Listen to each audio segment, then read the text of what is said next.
Bismillahirrahmanirrahim. Assalamualaikum warahmatullahi wabarakatuh.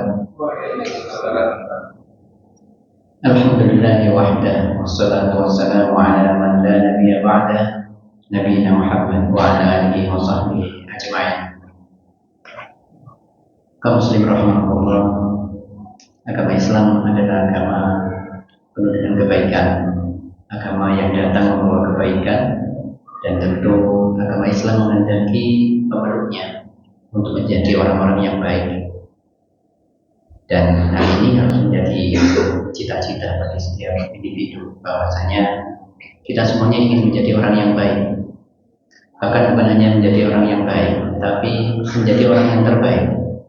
Terbaik di keluarga kita, terbaik di antara teman-teman kita, terbaik di masyarakat kita, dan tentunya terbaik di sisi Allah Subhanahu wa Ta'ala. Dan itu harus menjadi tujuan dan cita-cita mulia dari seorang mukmin. Dan kita ingin menjadi yang terbaik itu tentu karena Allah. Kita ingin mendapatkan pahala terbaik di sisi Allah, kedudukan terbaik di sisi Allah. Kita menghendaki surga, bukan hanya surga, tapi surga yang terbaik di sisi Allah, yaitu surga Firdaus. Maka bagaimana kita ingin menjadi orang yang terbaik? Nabi sallallahu alaihi wasallam memberikan beberapa hal. Di antaranya adalah melalui sabda beliau yang mengatakan khairun nasi anfa'uhum linnas. Sebaik-baik manusia adalah yang memberikan manfaat untuk orang di sekitarnya, menjadi orang yang bermanfaat untuk sekitarnya, ya. Dan dalam riwayat yang lain Nabi sallallahu alaihi wasallam menyebutkan ahabbul a'mali ilallahi anfa'uhum linnas. Sebaik-baik amalan perbuatan yang dilakukan oleh seorang manusia adalah perbuatan yang dapat mendatangkan manfaat untuk orang lain. Oleh karenanya Nabi sallallahu alaihi wasallam pernah di hadapan para sahabat saat itu membuat pertanyaan dalam kondisi yang ramai seperti ini, ada majelis seperti ini. Beliau bertanya kepada para sahabat, akhbiruni, ya, akhbiruni, kabarkan tentang aku, sampaikan kepadaku, ya, bisyajaratin tushbihu ar-rajulul muslim la yatahattu warquha tu'ti'u kulaha kullahin. Coba ada yang tahu untuk menyebutkan kepada saya, kata Nabi sallallahu alaihi wasallam, buah apa yang dia itu seperti buah kurma, semua hal yang ada di dalamnya itu bermanfaat. Seperti buah apa yang memiliki manfaat, semua yang ada di dalamnya, pohonnya bermanfaat, buahnya bermanfaat, daunnya bermanfaat. Apakah itu? Maka para sahabat Nabi sallallahu alaihi wasallam tidak menjawabnya karena tidak tahu. Cuma Ibnu Umar saat itu tahu jawabannya di dalam hati, tapi tidak mau menyampaikannya. Kemudian Nabi sallallahu alaihi wasallam sendiri yang menjawab, ia adalah nakhlah, itu adalah pohon kurma. Di antara ulama menyebutkan bahwa apa yang ada di dalam pohon kurma semuanya bermanfaat. Daun-daunnya tidak merepotkan orang lain, daunnya tidak rontok. Daunnya kurma itu selalu nempel di pohonnya, tidak turun, tidak berjatuhan seperti bunga-bunga yang lainnya. Ya. Kemudian batangnya bermanfaat, termasuk buahnya. Buahnya menjadi atau selalu bermanfaat di sepanjang tahun. Kita lihat rata-rata buah yang ada, mereka buah itu tumbuh di musim tertentu. Kalau sudah masa musimnya habis, sudah tidak ada buahnya. Beda dengan kurma. Kurma itu juga begitu. Kurma punya masa untuk tumbuh, ada musimnya untuk tumbuh. Tetapi setiap saat sepanjang tahun kita beli kurma bisa. Kita bisa menikmati kurma. Itulah hakikat seorang muslim. Idealnya harus seperti pohon kurma, selalu memberikan manfaat yang baik untuk orang lain. Termasuk dahannya tadi, bahkan dahannya pohon kurma itu sangat dibutuhkan, terutama di padang pasir. Dia menjadi penaung, gantinya payung kalau bahasa kita, ya. Orang yang duduk di bawahnya akan merasa teduh. Itu bermanfaat dan tidak pernah merepotkan orang, bahkan membahayakan orang. Rantingnya jatuh itu tidak pernah. Dia selalu nempel di pohon. Maka itulah kaum muslimin. Jadi orang yang bermanfaat, ya, orang yang terbaik itu adalah orang yang bermanfaat untuk sekelilingnya seperti layaknya pohon pohon kurma. Dan ini juga yang menjadi hal kenapa Nabi Isa ketika bayi, beliau saat itu orang tuanya dituduh, yakni Maryam dituduh melakukan perbuatan yang tidak pantas, sampai akhirnya melahirkan sosok bayi yang namanya Isa tanpa seorang ayah. Dapat tuduhan macam-macam. Orang-orang menuduh kamu itu Maryam, orang tuamu orang yang baik, bapakmu orang baik, ibumu orang yang baik. Maryam cuma mengatakan fa'asyarat ilaihi. Ini tanyakan aja kepada bayiku langsung. Maka kata Isa saat itu Allah berikan mukjizat bagaimana direkam dalam surat Maryam. Qala inni abdullahi atani al-kitab wa ja'alani nabiyya wa ja'alani mubarakan aina ma kuntu. Itu kata Isa pertama kali bisa bicara di situ. Dapat mukjizat bisa bicara ketika masih bayi. Apa artinya? Inni Abdullah, akulah hamba Allah. Ja'alani nabiyya, Allah menjadikan aku nabi. Ya, tapi bahasan kita adalah wa ja'alani mubarakan aina ma kuntu. Allah menjadikanku penuh keberkahan dimanapun aku berada. Iya. Beliau dimanapun berada memberikan keberkahan dan manfaat kepada orang lain, mengajak orang-orang untuk kembali ke jalan yang benar, menasihati tetangga-tetangganya, teman-temannya, ya, orang-orang yang melakukan keburukan-keburukan diajak untuk melakukan kebaikan. Itulah beliau adalah seorang pendai, seorang yang mendakwahkan kebaikan, mengajak selalu kepada kebaikan. Itu mubarak. Demikian juga kita kaum muslimin rahimakumullah, kita juga menjadi orang yang terbaik, ya, memberikan keberkahan. Kalau seorang ayah di keluarganya, maka dia menjadi seorang ayah yang memberikan pendidikan kepada anaknya, orang yang dinanti oleh anaknya. Kalau seorang suami, maka dia adalah suami yang dinanti oleh istrinya di rumah.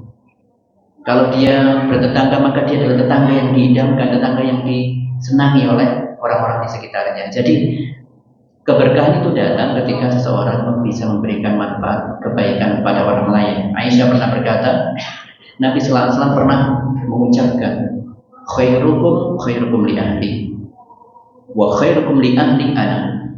Sebaik-baik di antara kalian adalah orang yang terbaik di antara kalian terhadap keluarga kalian.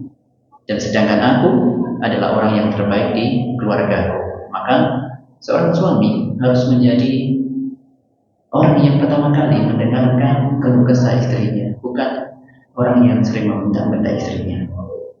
Seorang suami hendaknya menjadi suami yang penyayang kepada istrinya, mudah memberikan maaf, memberikan toleransi, ya, kepada istrinya.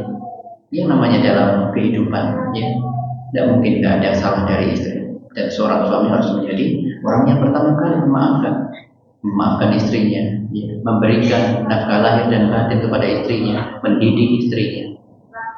Dan kemudian ketika dia menjadi seorang ayah, maka dia menjadi seorang ayah yang selalu memberikan, melayani atau memberikan anaknya itu kebutuhannya lahir dan batin.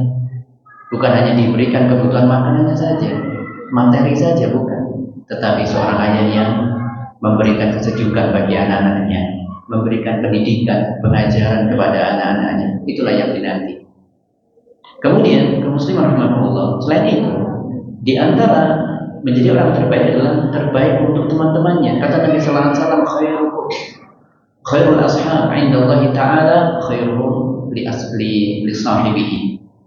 Atau kama yakni orang yang terbaik kepada temannya, ya, sahabat yang terbaik adalah sahabat yang paling baik terhadap temannya. Kalau temannya mau melakukan keburukan atau terjerumus dalam dosa, maka dia menjadi orang yang pertama yang mengajaknya, ayo kembali, ayo teman. Dia tidak rela kalau temannya itu nanti terjerumus dalam kesalahan, terjerumus dalam dosa, tidak rela. Kalau temannya membutuhkan bantuan finansial atau apapun, dia menjadi orang yang pertama mengulurkan tangan. Ketika temannya membutuhkan seorang untuk didengarkan, ya, bahasa sekarang untuk curhatan dari temannya. Ini kita bicara teman dengan sesama jenis, ya, laki-laki dengan laki-laki, kalau perempuan dengan perempuan. Dengarkan temannya. Kalau kita laki-laki, kita dengarkan ada teman kita punya keluh kesah masalah ini, dengarkan dulu. Dia jangan-jangan ingin didengarkan. Yang perempuan juga demikian. perempuan mendengarkan temannya yang perempuan juga. Seperti itu. Maka ini adalah orang yang terbaik. Berikutnya, orang yang terbaik berikutnya adalah yang terbaik kepada tetangganya. Khairul jirani khairuhu li jarihi. Nah, sebaik-baik tetangga atau sebaik-baik tetangga adalah yang betul-betul memberikan kenyamanan untuk tetangganya yang lain. Jadi kita perlu mempertanyakan apakah kita sudah memberikan hak tetangga kita. Apa hak tetangga kita banyak? Apalagi kalau itu muslim. Kata Nabi sallallahu alaihi wasallam, haqqul muslim 'ala muslim sit. Ada 6 hak seorang muslim atas muslim yang lainnya. Yang pertama di antaranya adalah idza laqitahu fasallim alaihi. Kalau kau bertemu dengannya, ucapkan salam. Maka kita lewat dengan sebelah rumah tetangga, ucapkan salam. Yang diinginkan ucapan salam, bukan salamannya. Kalau dengan salamannya tidak apa-apa, itu bagus. Assalamualaikum sambil salaman. Paling tidak kita lewat depan rumahnya, ucapkan salam. Assalamualaikum. Haknya itu, haknya. Kalau tetangga kita dalam keadaan sakit, haknya dijenguk. Kalau tidak ada kabar, tanya kepada orang lain, kemana si fulan, kok tidak nampak? Maka itu adalah hal yang baik. Jangan sampai kita menjadi orang yang terburuk. Kata Nabi sallallahu alaihi wasallam, inna syarran nasi manzilatan indallahi yaumil qiyamah man tarakahu an-nas ittiqa'a syirk. Sungguh orang terburuk nanti di hari kiamat, di hari hisab nanti di sisi Allah, yakni orang yang ketika di dunia dijauhi oleh orang-orang di sekitarnya, ya, dijauhi oleh orang-orang di sekitarnya. Gampangnya begini, kalau ada orang masuk di grup, kita punya grup pertemanan ya, misalnya grup jamaah di masjid ini, ada grup di sini, grup rumah. Ini orang kalau misalnya punya perilaku yang tidak baik, yang tidak santun, ya, tindak tuturnya tidak baik, ketika dia keluar dari grup, maka orang-orang senang dengan itu. Itu kata kuncinya. Kalau ada orang senang, dia meninggalkan grup. Oh, berarti orang-orang yang tidak disuka di sini ya, seperti itu. Maka kita harus menjadi orang yang terbaik di tetangga kita, di teman-teman kita, dan di keluarga kita, termasuk di keluarga inti kita. Kita menjadi anak dari orang tua kita. Jangan sampai kita menjadi anak yang dibenci oleh orang tua kita, karena ada anak itu yang perhitungan sama orang tuanya. Orang tuanya minta tolong ini dan itu, main hitungan. Subhanallah. Dulu yang nyusoni sampean mulai kecil, yang suami kita sampai kecil sampai besar itu siapa? Ya, yang ngasih makanan dulu siapa? Tidak ada perhitungan orang tua kita dulu. Ingat, untuk urusan dengan orang tua perkara yang besar, dan bahkan dia menjadi perintah terbesar setelah peribadatan kepada Allah. Wa'budullah wa la tusyriku bihi syai'an wa bil walidaini ihsan. Sembah Allah, jangan melakukan kesyirikan. Datang setelah perintah itu, berbuat baiklah kepada kedua orang tua. Maka kaum muslimin, inilah kita berusaha menjadi orang yang terbaik untuk orang-orang di sekitar kita. Bahkan di antara ibadah yang agung adalah ibadah yang itu memberikan manfaat untuk orang lain. Nabi sallallahu alaihi wasallam pernah mengatakan, li'an amshiya ma'a sahibin ila hajatin lahu ahabbu ilayya min a'takifa fi hadzal masjid. Jadi kalaupun saya, kata Nabi sallallahu alaihi wasallam, kalau saya mau ada teman sahabat saya menginginkan saya untuk menemaninya ke suatu tempat karena ada tujuan, kemudian saya temani dia untuk pergi ke sana, itu lebih aku sukai daripada aku melakukan i'tikaf di masjid ini, jadi di Masjid Nabawi. Menunjukkan apa?